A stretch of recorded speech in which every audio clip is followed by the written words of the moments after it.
All right, good evening, everyone. My name is Tommy Nichols, founder of the Charlotte Black Film Festival. And we're here for another night of Q&A with our filmmakers, our official selections. And this is block number 9. And, we're talking about filmmaking, which normally you would think is more of a male type of thing. But if you look here in this room, the sisters are in the house, right? The sisters are here. And, super, super excited about that. And just thankful that when I decided to do a category for Black women in film, it like blew up. It blew up. And so just thankful for the platform that's happening. And so we're going to go around the room and I'm going to have you guys just introduce yourself, the name of your movie, and the role you played in your movie. And we'll start with Darnice. Okay. Good evening, everyone. I am from Washington, D.C. I bring you joy, peace, and greetings. My movie is called Fishnets, and I am the executive producer. Awesome, awesome. Miss Tanya. Tanya Pinkins, coming to you from the land, the unceded territory of the Lenni Lenape people in New York, and my movie is Red Pill. Red Pill. Miss Cooper. Hi, I'm Aja Cooper. I am the writer and producer of Prose. And I'm in Jacksonville, North Carolina. Oh, are you really? Yes. Okay, North Carolina. Okay, I got to talk to you. Okay, good. Okay. Miss Asha. Well, hello, everyone. Asha Khai Chang. I'm rocking all white. I'm prepared for the all white party for the Charlotte Black Film Festival. Yes. I am the writer and director for All by Design. And I am actually based in the Queen City, Charlotte, North Carolina. So I'm representing. I'm happy to see another North Carolinian here as well. So I'm excited to be here. You're awesome. And you are now. I noticed the white earrings, yeah, you're ready. So that's your pre outfit. I'm sure you got 3 you're going to change into, when you get there, you just got to know. Right, like Mariah Carey, you got to come ready. we have someone else coming in. Awesome. Well, great. And we have Shantae coming in, and soon she gets her audio. All right, Shantae, go ahead. You came right on time. Introduce yourself and where you're from and the name of your film. And what role did you play on the film? You're muted. Unmute yourself. There we go. Oh, thank you. I'm sorry. I'm just running in. Yes, I was super late. I'm Shantae Cherry. I'm from Brooklyn, New York. The name of my film is Thoughts, and I am the writer, director, and producer. Good. Awesome. I'm super excited about this group because your guys' movies were just really had substance. Can I say that? Is that a good word? It had substance, and wonderful. Which I couldn't say that for but it was good. It was great. So with that being said, let's go around the room. And Shantae, I'm going to start with you. Yes, I'm going to start because Thoughts were so. It was so. You guys seen silent films before, right? Here's a silent film, correct? Right? Am I right? It has voiceover, but voiceover. Yeah, you're the voice, but the response from the cast and the characters is all silent, and it was really amazing because you could feel and see the emotions without them saying the words. Yeah. Talk about the premise on how this movie came about.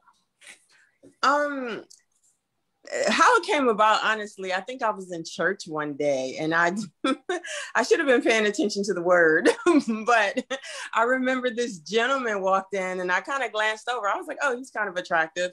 And then as soon as I thought that, his woman walked in and my immediate response wasn't to smile or say, praise the Lord. It was to drop my head.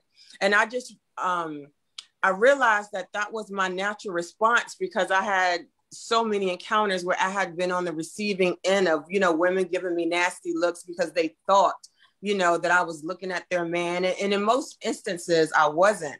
And so I just wanted to to do a film that would remind women that we are each other's keeper. I am my sister's keeper. Mm-hmm. And I also wanted to deal with the subject of dating, you know, because that's a very complicated field to navigate these days. And it seems like there's so much competition among women. And when you do, you know, get that good relationship, a lot of women by that time, they're really insecure and they're extra protective of it. But I just wanted to remind women, you know, just because you arrive at a certain place in your journey, that we still need to have compassion for each other, because it's real out in these streets. I can't, you know, I don't know a better way to say it, but it's real out there. So I don't want us to forget to be compassionate and to continue to be our sister's keeper and to love one another, because everybody is not ill-intentioned. Some people are just trying to get to that place where they finally meet a good partner. And a lot of women have a story, you know, that will bring you to tears if you really sit down with them. So I just wanted to remind women, you know, to keep being empathetic towards each other, to keep being each other's sister, and to not let the culture divide us and make us each other's competition in any regard. But this film deals specifically with relationships. Good. Asha, this is, I've seen a lot of your work, and this was different. This was, you got serious, you know, you usually it's part comedy, you're doing, you know, but you were serious. Talk to me about where did this story come about? Yeah, so All by Design came from the heart. Also because I was actually creating the film during a competition, the Flip the Script filmmaking competition. And I wasn't very sure about the area, right? We had to film in Chicago. And I was like, okay, God, I can't always do my usual gags of comedy and, you know, making light of situations. I wanted to talk about the beauty of Chicago and really get to a heartfelt story. Plus, I'm really close to my mom. And so I felt it was important to talk about mother-daughter relationships, especially in the Black community. And I wanted to show like an aspirational teen in Chicago, because I feel like a lot of times when we think of Black teens in Chicago, it's always like something negative. And I'm like, there's so many beautiful people, so many talented people that come from there. Yes. And also when I think of Chicago, I think about the architecture.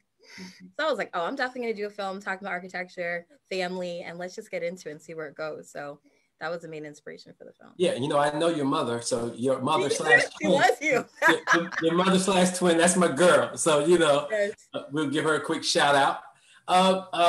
Tanya, talk about Red Pill. You have a feature film. So in this particular block, you know, yours was a feature in this Black woman in the film category. Talk about the ideal behind your film and the process to make this feature. Well, for me, I was thinking about how we as Black women are always underestimated, ignored, erased, gaslit.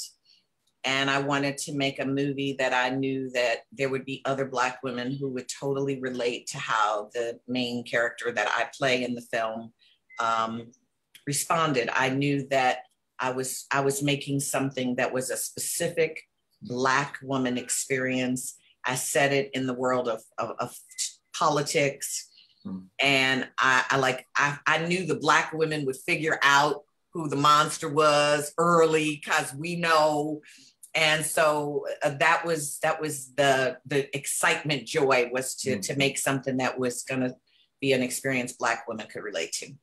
Good, awesome. Miss Tiffany, you just showed up. Go ahead and introduce yourself, where you're from, the name of your movie, and your role in your movie.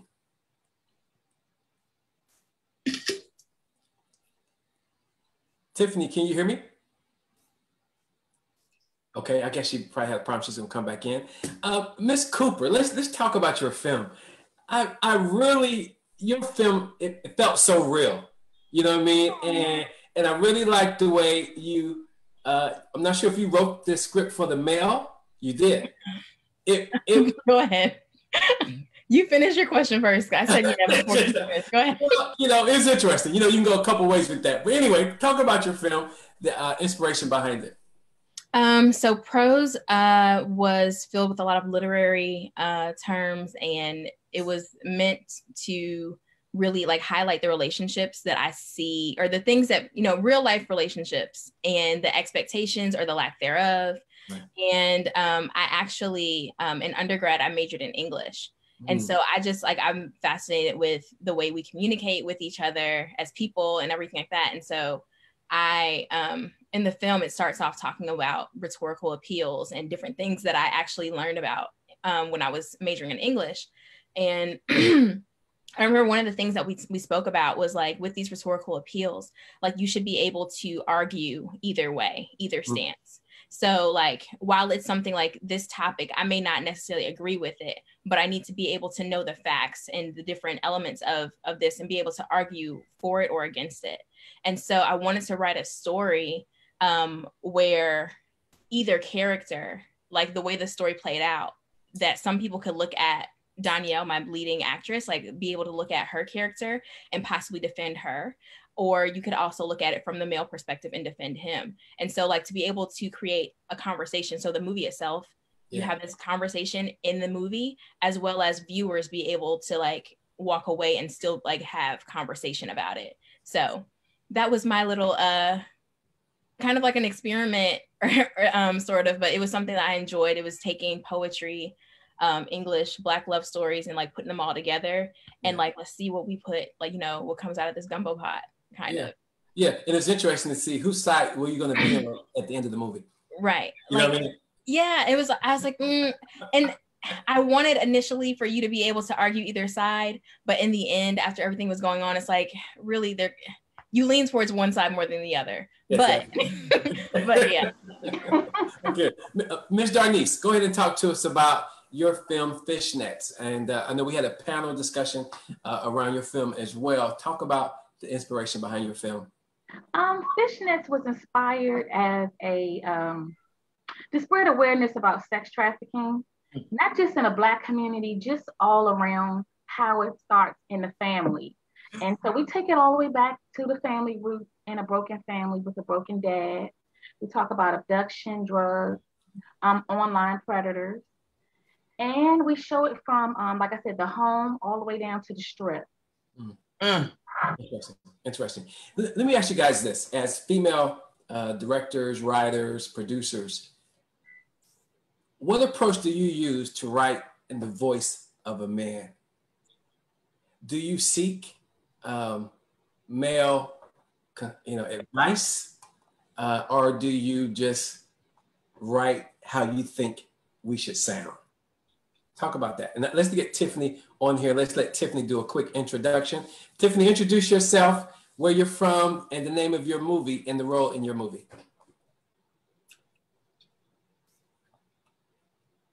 Tiffany, okay, there you go. Tiffany, can you hear me? Hello? Yes, we can hear you. Oh. Hi, I'm sorry, y'all. I was having It's like we were in a movie with Tiffany, like Tiffany was pranking us or something. No, I was having so many issues trying to log on, so I apologize, y'all. That's good. That's good. I'm so sorry. My name's Tiffany Yancey. I am the writer, producer, and the actress for The Introvert Life, the pilot, the comedy. So thank you for having. I'm sorry I'm late. I was on here trying to get in this. Yeah, we saw you. We saw you earlier. We started late, so which is pretty good. Well, okay. Good. And interesting. Well, Tiffany, go ahead and tell us about your film. Tell us the inspiration behind your film. Okay, well, The Introvert Life it's a TV pilot, and it's based off of myself. My character is a reclusive screenwriter who wants to break into the entertainment business, but she doesn't like people. She doesn't like going out, meeting folks. She doesn't like networking. She don't want to be bothered with nothing. And the thing is, because, I realized being in this industry, like, you have to network. You got to meet people. You have to get out your comfort zone. And I said, this will be a great opportunity to put something together, because I think it's very relatable. Where we have a lot of people who are introverted and who want to get into any industry, not just the entertainment industry, but just in general. You have to kind of step out of your comfort zone, and being an extrovert is a real thing. It's part of people's characteristic. Yes. So my friend in the series, she's the polar opposite. She's an extrovert, and she's that friend who's always pulling me out of my woman cave into some foolishness. So in the pilot, she convinces me to leave the house. And she tricks me into going on a blind date. And this kind of really sets the tone for our relationship. And I really wanted to create something that was funny, relatable, showing Black women as, sisters, but on just our characteristic traits. Whereas, I'm the introvert, she's the extrovert, and just the comedy between the two of us. So, and just it's about stepping out of your comfort zone when you're trying to pursue your dreams and the things that you have to kind of overcome personally to make that happen. So I just did the pilot. Hopefully we'll be able to do future episodes. I would love to do a full season, but that is essentially what the introvert life is about. So it's a little, my sense of humor is a little special. It's interesting. It's different. But I wanted to do something that was it's like a mixture between, I would say, like Insecure and then also a Black lady sketch comedy show that it's a little bit of a combination of that. Yeah, it's interesting. As creatives, for some of us who are kind of extrovert, we also have to be introverted. When you come to editing and you're writing, you have to get into this zone to create, and you don't want to be bothered. And so it's interesting because I've always been an extrovert, but I find myself really having to be this introvert when it comes to getting stuff done in my own little world like I am now with multiple screens going on and all this stuff. Especially during the pandemic. Now, during the time where we had to be isolated, I loved it. I'm like, look, this is my regular life. Like, this is, what I mean? I can relate, like, oh, me being in the house, chilling, this is my regular life. This is a Friday night for me. So, but some folks was like, oh, I got to get out the house. I got to go to this. I'm like, why? I'm like, bye. But, it's so, like I said, I just wanted to show something that really highlights, again, people's personalities, and just to show Black women as, I just want to do a comedy or something where it shows us being sisters, but from our own personality traits versus, it's just something a little bit different. So yeah, good. And the question we had as you've come into the room, as female directors and writers, how do you approach writing in the voice of a man? Do you interview men? Do you look for someone else to help writing that part? Or do you just take from how you think a man would respond or speak in this particular character? Tell me about that. Let's start with you, Asha. So I actually do have mentors who are men that I speak to, like when working on a project. I must admit, I write to what I know. So most of my productions are female led. Like all the design is all female cast. But when I do write for male characters, I'm not gonna say I'm idealistic, but I would say that I'm cautious about any tropes. Like I try not to like throw men as like either like people try to go, oh, he has to be very masculine or he has to be this, or I don't do that. I write more to just to the character of the person. So if they are a compassionate person, they act that way. If they are like, I write almost all my characters that way, that it's like when I write my characters, they can be played by a man or a woman, because it's really purely about who they are as a person and less about pigeonholing them to just like stereotypes around their gender. Okay, interesting. Yeah, Shantae, the guy in your film, I mean, he was just chilling for the most part. He wasn't doing a whole lot. He was just kind of chilling. And it's interesting how, like I said, the way you approach this movie with just their expressions. What was your goal for his role? What was your goal for this guy in your film?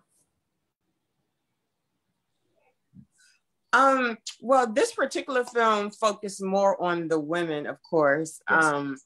But my role for him is kind of like he was kind of in the background, and his whole role was to just kind of fall back and not get involved in women's issues. But he also had those moments where he kind of enjoyed his woman being willing to fight over him. Mm-hmm. So he was just sitting there, enjoying the ego boost of it all. That was his main role. That's good. You know what I mean? To keep his woman from doing too much, but at the same time, finding a little bit of pleasure in it, you know? That's interesting. Yeah.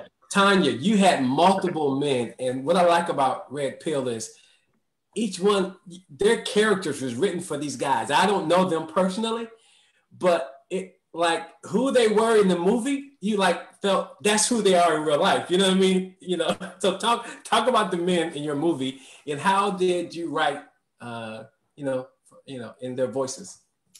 I'm a musician, so voices are like music to me. And so when I hear people talk, it's like a melody. And so I had characters like in my head. So like the guy who plays Nick, he is so not like Nick. He is like the straightest, most polite, well-bred man. And I made him have to play the fool, the asshole, but I knew he could do it. Ruben Blades, you know, I've listened to him in movies.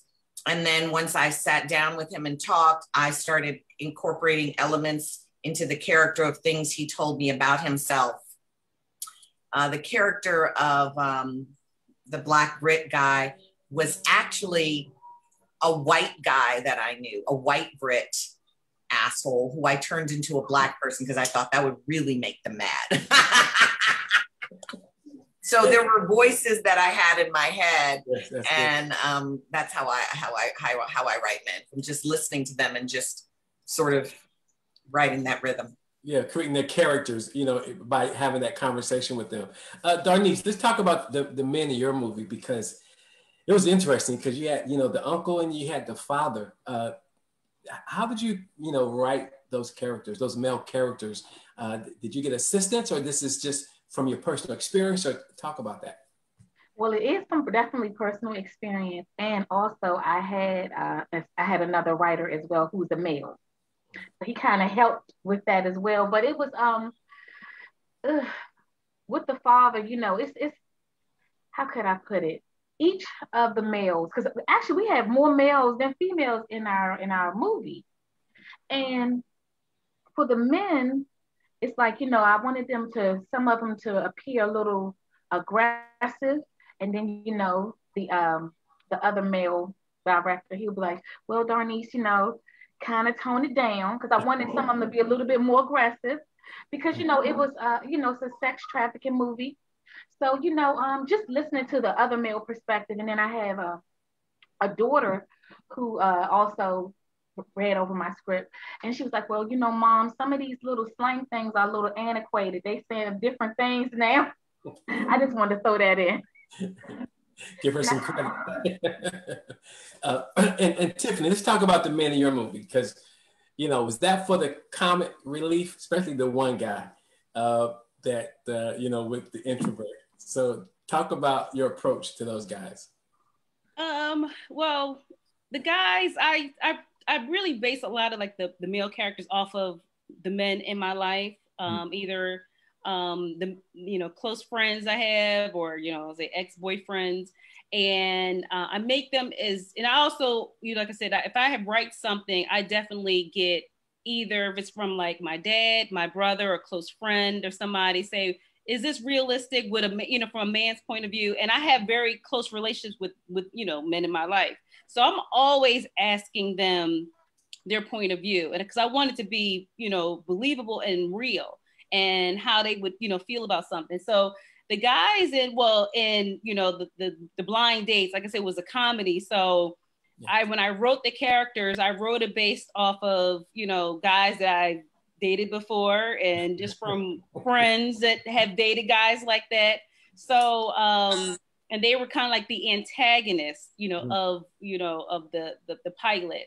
So, and I've had experiences with, you know, those type of guys before. So, you know, they were, like I said, the comic relief. So, and I just wanted to make sure they were funny and relatable. But I did, you know, I always like to write my men true to life. So I don't want to, you know, bash anybody, because then I'll have to hear it from, you know, the guys that I know. Yeah, let's talk about pros. I mean, this guy, you wrote this guy, I rooted for this guy the whole movie. You know what I mean? That was my guy, right? And so, you know, I was feeling, you know, what he was feeling. So talk about your approach. Did you write the script for him, or talk about how his character came to life? Yes, I did. I did want to write a story where it was different, like, just realistically, like, I don't ever want to stereotype that or blanket anyone. Like, so all men aren't a certain way, all women aren't a certain way, you know, all that.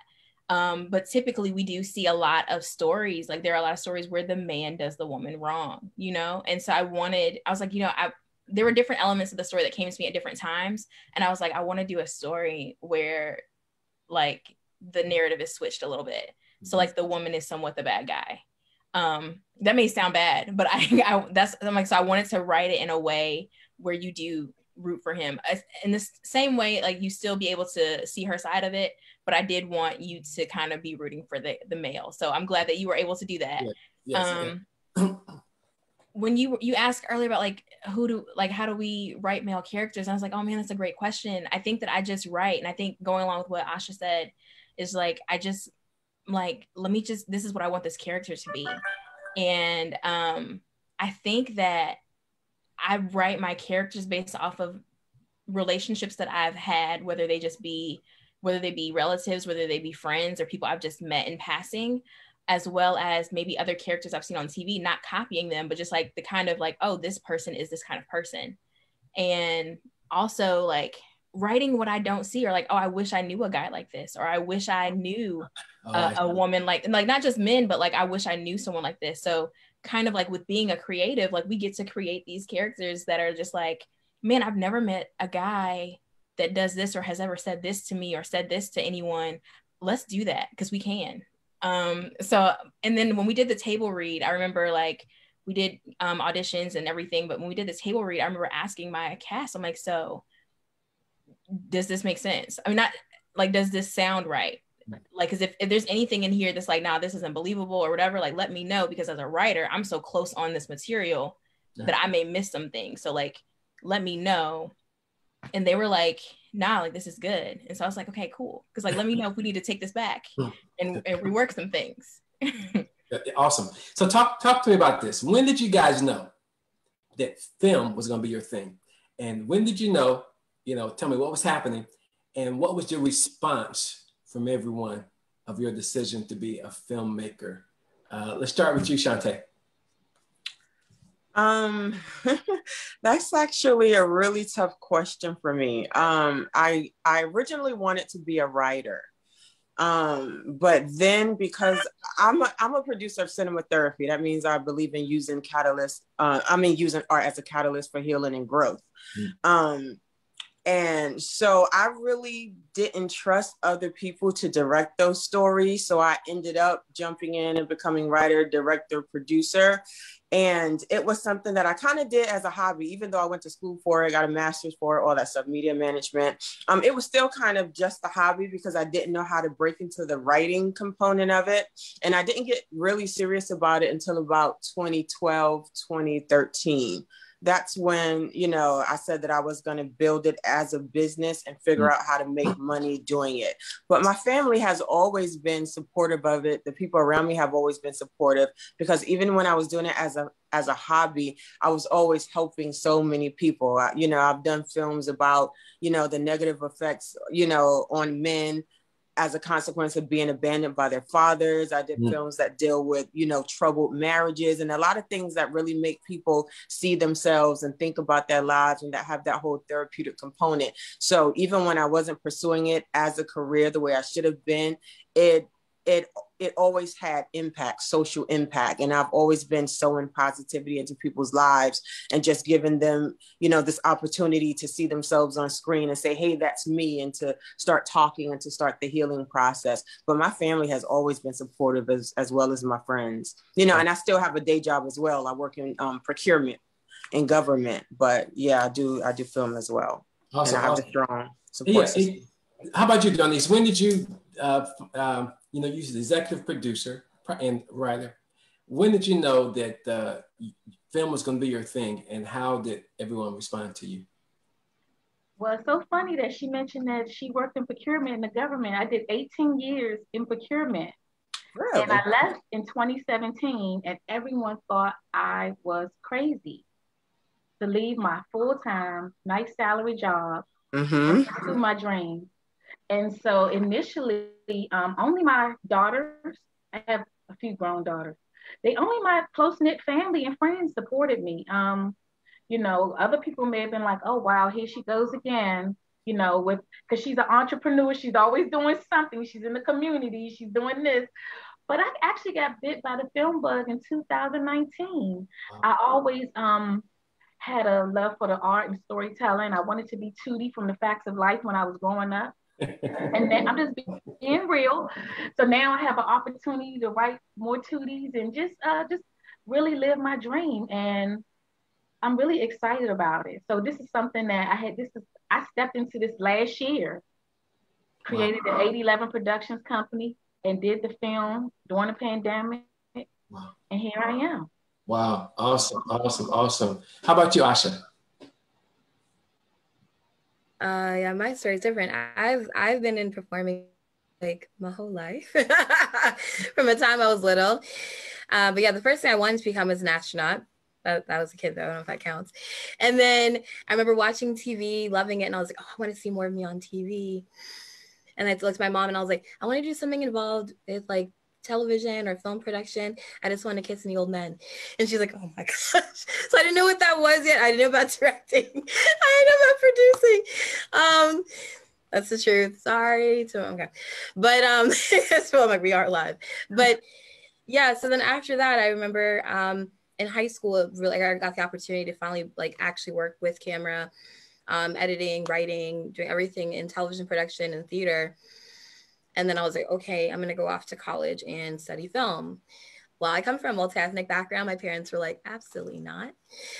You're doing either banking, you're becoming a lawyer, like you're doing anything else but. So I was like, hey, I'm going to study finance and then I could use that to be a producer. Yeah. My mom's like, whatever, just make sure you study finance. So I studied actuarial science and finance. You guys, I also worked in procurement, go figure. Just financial risk management. I don't know what that's about. Maybe there's a thing that people need to know about. Anyway, long story short, yeah. So then after college, I was like, yeah, now I want to do film. Started my production company, but that was like a DBA for a while. But now we are officially incorporated. So, and it's ever since I started, like I actually like got into like walking in my ordained steps, so I call it walking in my ordained steps. It's been amazing. So awesome. Ms. Cooper. So I always knew I was going to be a writer. Like I started like writing and like poetry is my first love when it comes to writing. I was like writing like for real seriously, like when I was 12. Like in middle school, I was writing poetry all the time. And I was writing about stuff I didn't know anything, but I had never been in a relationship before, but I was writing all this stuff, all these love poems and stuff. And my friends who had boyfriends, I was like, read this. And they're like, oh my goodness, it's so good. And I was like, cool. Like I had no experience in any of that stuff, but I was listening to India Arie. I was listening to all these love songs and I was like, I can write this. I can do this. And so I was writing all the time. So I was writing poetry, and it was not until it was like I was growing up and I was like, oh, I'm going to have my own magazine. I'm going to do journalism. I got to college. I was like, I'm going to do this and have my own magazine, do all this stuff. I started working for the paper at the school and I was like, oh yeah, this is not it. Because I was like, it just took all the fun for writing. Yes. It just took it away from me. And so I was like, oh no, I don't want to do this. I took a playwriting class and we were like, every week we had to write a scene and we would come in and we would do table reads. And I was like, oh my goodness. Like, that's where, and I had dabbled in different things in classes, like middle school, we had video production. There were different times I tried to write a play. I was always writing something, but it was not until like maybe my junior or senior year of undergrad where I was like being able to hear people bring my words to life. And I was like, oh, I'm going to be a screenwriter. And so then I went and got my master's from the UNC School of the Arts. I got my master's in screenwriting. I knew, so like maybe like 2014, 2015, and I was like, yeah, I want to do film. I want to do film, television. Yeah. Awesome. Miss Yancey. Sorry. Oh man, my journey started as an actress. I'm still an actress, but I started acting almost 20 something years ago. And I transitioned into becoming a filmmaker because I got tired of being rejected going on my auditions. And not necessarily being rejected, it's just that I had at the time, I wanted to see more comedic type of stories told for Black women. And because I guess during that time when I really started getting into wanting to create my own projects was when reality TV hit, and what they were showing, Black women being on screen, fighting each other, throwing drinks in each other's faces all the time. And I was like, my friends don't do that. I don't do that. Like, it was like, it just kind of showed us in just one little box. And I really got tired of seeing that. And I decided I had an idea for a romantic comedy. Like back in 2012, I was like in an acting class, and I had a cinematographer friend, and I said, I have a really funny idea for a film. It's called Love 'Em or Leave 'Em. And he was like, let's do it. And I at that time, I didn't know how to write a script. I didn't know how to do anything, but I figured it out. We did it. We just kind of got together, shot it. And that's when we did the film. And I like won my first award at the film festival, like in 2013. Wow. And then from there, I was like, okay, yeah, I'm going full steam ahead with honing my screenwriting skills and really becoming a filmmaker and writing the stories that I want to see. And so from there, I kind of stepped behind the scenes to some extent, and just really started honing my craft as a screenwriter. And what really solidified it was when I have a film that actually was produced in 2020, and it's on BET now. So awesome. Holiday Heartbreak, y'all, it's on BET Plus. Okay. And but that was just a testament. So now, I'm full-time now with, my screenwriting. And now I'm adapting people's work. I'm working with an author now, turning his book into an actual screenplay now. So that was kind of like just wanting to tell the stories and changing the narrative for Black women. Like, that is my goal. I want to write, funny, comedic, relatable content for us, and kind of like changing this narrative. So yeah, you got Asha over there getting excited. That's kind of her place as well. Tanya, how about yourself? When did you start, and how did you know this is what you were going to do? I've been an actress for 50 years, and I think I didn't really get interested in film until I went to the 2-year film program at Los Angeles Community College. And because I'd been an actress, I knew a lot of actors. And so I got a bunch of my student friends to help me make a movie. I got Loretta Devine and Jim Pickens to be in it. And I was the woman, I raised the money, I was doing everything. And all the men were just like walking around like, I'm with Loretta Devine and this. And so the film never got finished. The film, I don't even know where the footage is. Like, people stole the footage, people took the drives. So the DP wouldn't shoot what I wanted him to shoot. The footage came out, some of the footage came out soft. It was like none of these men would do what I wanted them to do. So it was a very long time before I made another short. And then I made a short in a festival that I had been an actress in. And then about, I guess it was 2016, I directed a play, and I decided to make a short of it, and everything that could go wrong went wrong. Like the DP, we were working with the Black Magics, and the DP put some button on that made all of the information about the camera burn into the footage. So like the lighting, the f-stops was burned into the footage, which meant we lost 26% of the image. And I was like, I'm not going to not finish something. So we finished that film. It wasn't the film I wanted to make, but I think in spending the thousands of hours to try to make a 16-minute film because I just wanted to finish something, that prepared me to be able to make a feature film. And so everybody said, you don't have enough money, you don't have enough time. And I was just like, well, I'm gonna make something. We'll see what it is.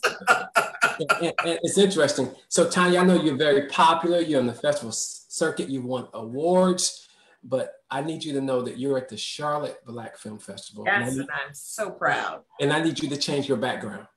Oh, shit. Fuck. I thought I had the right one. You did, and then you switched it. Yeah, see, I'm funny too, and I like to write comments. Oh, beautiful. How beautiful.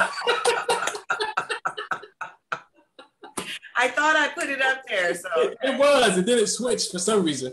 You know, I thought you was doing a plug. I don't know. no, But anyway. I was like, I thought that's what was there. I wasn't even seeing my background. That's good. That's good. So let's talk about this. I mean, because here you are, female writers, producers, directors in this particular field. What has been your biggest challenge that if you think that if you were a man, you would not have to go through that? Talk about some of your challenges, barriers that because you're a Black woman that happened to you. But if you was a Black male or white male, whatever, that probably would not have happened. How much time we got, Tommy? Because I could be doing that. Like you said, what I was thinking, I'm like, which ones you? Which project you talking about? Because go. Man, listen. Y'all go ahead. I ain't gonna start because mine might be long. Okay. How about you, Miss Cooper?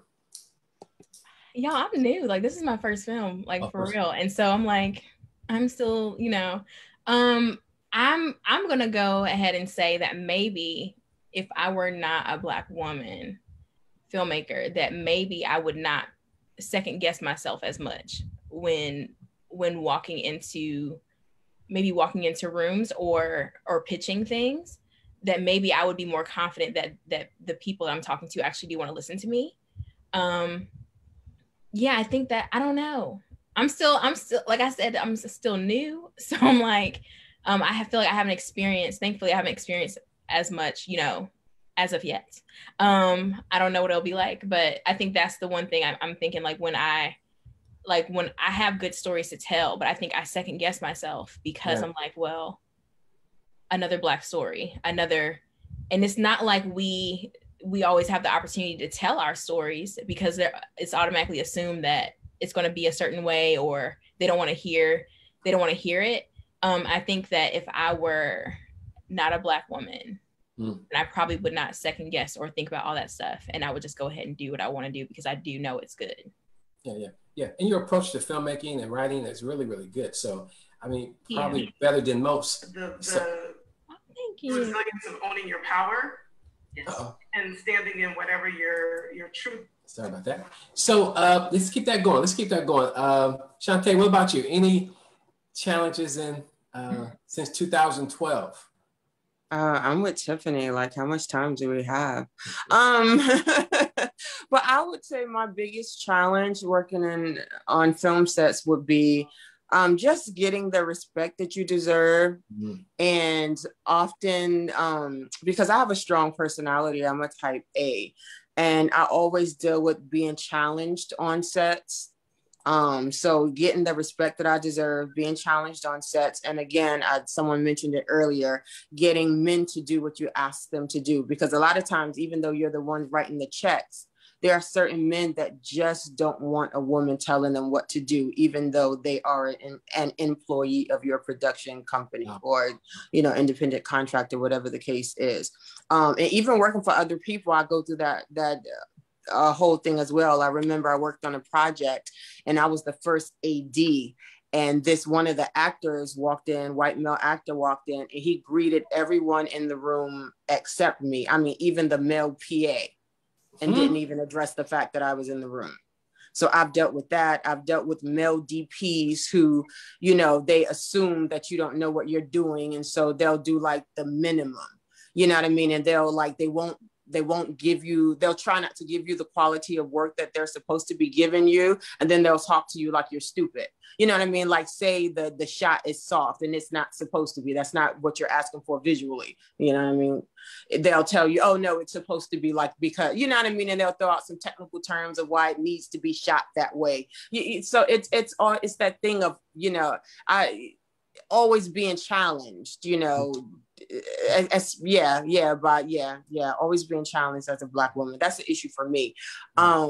But I fire people when I can. So it's not that big of I mean, there are certain positions where you can't, like if you're in the middle of a shoot, you don't want to fire your DP. You don't want to be like, listen, you work for me. And if you have a problem with that, you know what I mean? We can go ahead and I'll pay you for this day and go about your business. That I try to at least get through the project But if it's a position where I can fire you or we haven't started shooting yet, I fire people. Yeah. I've had actors challenge me and I've let them know, listen, I hired you to be an actor and it seems like you have a project that you want to be a producer on. So I'm going to release you so you can do that. You know, I have no problems, you know, but it's hard out here. Yeah. And it's interesting for men. I would say that for men who might be listening to this, for me, now this is me, I like to be chosen. And what I mean by that is, if I'm on your project and I'm submitting to the task and the project, it's so much easier for you to choose me for your next project, right? Mm-hmm. And I like being chosen.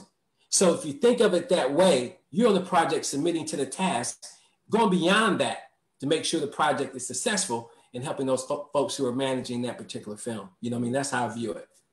Yeah, but as a Black woman, sometimes people don't really take you seriously. So, you know, sometimes certain positions, men in certain positions, they look at it as easy money as opposed to it being a connection that you want to make and keep for future work. Yes. It's kind of like, oh, she doesn't really know what she's doing. Oh, her film is not going to go that far. So let me make this easy $300, $500 for the day. And they're not giving you quality work. Right. You know what I mean? So that's the other side of that. And it's beautiful that you think that way, but there are a lot of people who don't. They're struggling artists and they're just trying to make a little change, you know, you know, on your project. So, yeah. We have the Carolina Black Film Collective. So we have a monthly meeting collective and we do projects. I founded this event, but I make sure that we have projects. Black women are directing it. They're leading the project. One project just won an award at the Black Excellent Festival, won Best Drama. Well, that was out of the Carolina Black Film Collective, where I pointed the sister to direct this, and another sister wrote that, and we took it in production because she pitched it to the group, and we had a pitch session, and so we volunteered, did her project, got it done. You know what I mean? And nobody got paid, but it just won an award. So yeah, we submitting one to another. I believe the Bible talks about that, submitting one to another, and I think that's how that power too, right? So talk about you, Darnice. Any challenges you've had as a fairly new filmmaker? Talk about any challenge you've had as a Black female. Well, you know what? You are an exception to the rule. I want to say that first and foremost. And I thank you for giving sisters the opportunity and for you to even have that type of mindset, because what Shantae said spoke volumes. It's a level of disrespect. It's a thing where it's the man's world. Right. You know, initially, even when I submitted for a permit to DC, they responded, Mr. Right. Wow. Off the break, Mr. Right. All is well. So, just correcting people, just like I said, it's about respect. And, I think they wanted to make me feel like, okay, you don't know what you're doing. And so, again, that procurement background is super because I'm used to dealing with vendors and I can make things happen in the business world. But on the film end, people try to take advantage of me.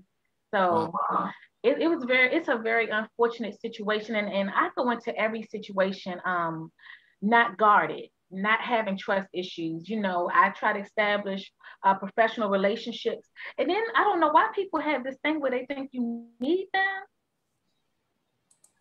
them. And you can't do it without them. I don't know why, but that's a different panel. That's a different panel. We can't. Okay. Black women in film. So, there's so much talent out there, so many great people who want opportunities, and then you have people who kind of just squash and treat you like anything. So guess what? I'm adopting that attitude Shantae talked about. You're fired. Yeah, I love that because I think you sleep better. Let's go to you, Tanya. I mean, because you said some things to me about some things you've went through, and as a Black woman, share some of your challenges as a Black woman filmmaker. Lord, well, like you said, people think you need them, and so I just hosted a panel today with the founder of Quelly TV, Deshauna Spencer, and Lauren Ruffin, the founder of Crux, and Nicole Brewer. And one of the things we were all talking about is the only thing we need from you is your money. and don't tell us how to spend it. That's all we need. And the fact is, the way the world is set up, you have to be on somebody's leash to get access to the money, and they want to lead you around. So I find for me as a Black woman that, you know, I know how to behave. I know how to be polite and to, you know, make the entree and ask for help. But then very often the people, what they get out of it is their sense of they made you, or their benevolence towards you. And then when they see that you actually already knew and you didn't need them, then they mad. Then they want to mess you up because it's like, you tricked me. I thought you needed my help. And I was like, well, that's the only way I was going to get in here is to act like, oh, pull me, help me, show me, teach me, because that's how you expect us to come to you. Wow. You know, sister told me something a couple of weeks ago, and it reminds me of what you just said. She said, Tommy, you got to give them what they want. And the whole time knowing what you want. And it blew my mind. You know, it blew my mind when she said that. Interesting. Asha, how about yourself? I'm so happy Tanya just said that. There's so many things that I'm like, yes. All right. So my favorite thing, I know you said it's challenge, but my favorite is actually taking advantage of the fact that they expect you not to know how to do their jobs. Meaning like they underestimate me all the time. So I think it's great. Everything, which level to talk about now? So we'll do distribution first and work it back. Very often, as soon as they meet me, because my name, you know, anyway, that's a different story. But when they meet me, they're just like, oh, I know exactly what stories you tell. I'm like, no, you don't. It's family friendly, mostly comedy. Like, it's not what, I don't know what we're thinking is coming in, but I promise you what I actually have in my roster is not there. It's not what you don't have it already yet. And then there's editors, right? So working it back. So a lot of them love to play God or think they can play God. And so I actually find it fun when they're like, I don't know if I could do it. And I'm like, no problem. I can actually edit. Oh, suddenly they know how to do the job and we'll just get that done together. I'm like, yeah, now we can work together, because you realize actually I'm more than capable than you thought I was. I have actually started to make connections now to find female DPs to work with. We actually had a female DP for All by Design. Hands down, one of the best experience I've ever had, ever, because usually whenever I've worked with men, they second guess everything, even though I'm usually really clear. I'm like, hey guys, we're gonna get to this scene. In the scene, this is the feeling, which everyone needs to know, right? What's the feeling? What's the point of the story? Yada, yada. Well, I don't think we should film it that way. I don't think we should film from that angle. I'm like, we already discussed this ahead of time. What are you doing? What are you doing? So, but I always remember to keep my cool, which I think is sad, because normally whenever they portray like other directors, particularly white male, it's okay if they get loud or right or say or speak up. But there is that difference where when you're a Black woman, they expect you to be the angry Black woman. So then you suddenly are like, great, how do I want to handle this? You got to be strategic in your head. In terms of like you said, you know, Shantae, is it fire them or is it just get through this project calmly and think about just be so focused, results oriented, right? You're focused on actually getting the film done. You don't frick the feelings at that point, honestly, like forget feelings. Can you do your job? Right. And the same thing with actors too. But one thing that also I'm noticing is about the taking things seriously is a lot of actors don't like to promote their projects afterwards. Not sure what that's about. Not for this film though. Shout out to my actresses for this film. But like, that's another thing. It's not just when they're on set. It's also what do they do with the projects after you've completed them. They think it's not going to go somewhere. And that, I don't think that kind of level of disrespect usually happens when you're not a woman of color. Like, so just putting all those aspects out there. And also to touch on getting casted.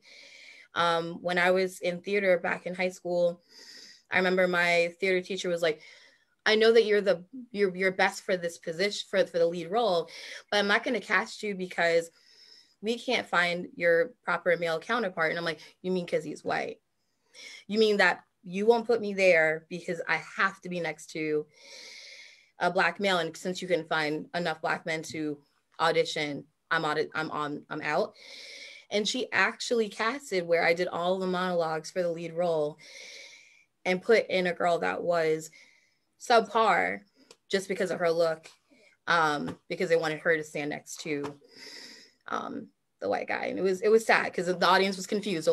So this girl comes out, amazing monologue, but then we hear the same name for this other character. What's going on?